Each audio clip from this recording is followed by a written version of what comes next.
Hello, I'm making a new video, which is amazing because I've done it a week on from the last one. I'm never this organised. This may have also something to do with the fact that I am putting off an essay that I've got to write.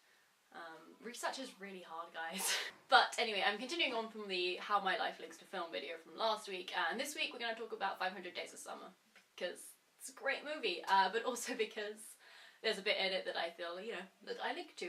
Even though, on the whole, it's one of those strange movies which is in some ways very realistic, and in some ways very, very not. Like, there's still this weird, romanticised version of relationships, and then there's also this very opposite, the very polar opposite version of it, which is like, it's very depressing and that all relationships will end in failure, and I don't necessarily believe that, but it's these two very, very contrasting and extreme views end up with something that possibly falls together in the middle, not in the middle, at the end even, and it's possibly about, the film I think is about the main character Tom's progression through and his emotional growth and how he becomes to understand things that they aren't like in the movies, but they again also aren't this harsh reality, and there is some sort of fuzzy niceness in between.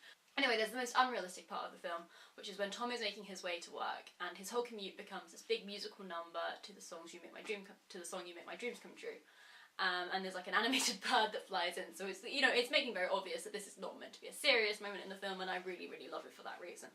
But similarly, I don't do it exactly, obviously, because I can't persuade strangers to choreograph a dance routine with me in the middle of the street while I make my way to uni. But at the same time, I do pretend I'm in a music video, and I know I'm not the only one who does this, I'm sure of it. So yeah, when I find myself doing this, it normally goes a little bit like this. Every night I walk the streets, never dreaming what could happen, sad and so lonely. I saw in the mirror my reflection staring back at me. Thought, will I ever find what I need? But I wear that dress if you wear the tie, and baby we'll dance through the night. 'Cause no one's got what we got going.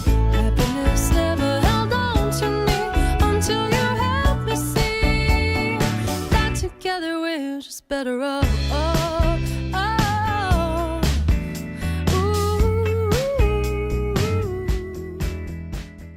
I think why I believe my life relates to that bit of the film, but also any other musical as well. Musicals have this weird thing where there's always music in the air, and it's just this natural part of life, and I love that sort of alternate reality where everyone just sort of sings their emotions, and it's really, really cool.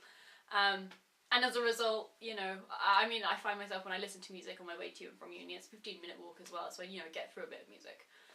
I find myself mouthing along, and especially when I know the words. If I know the words to a song, I find it very, very hard not to either sing or to mouth. Which means I get some funny looks from pedestrians and car drivers and people on bikes. But I will live with that, I think. I will be the weird girl who walks to uni and mouths along to songs.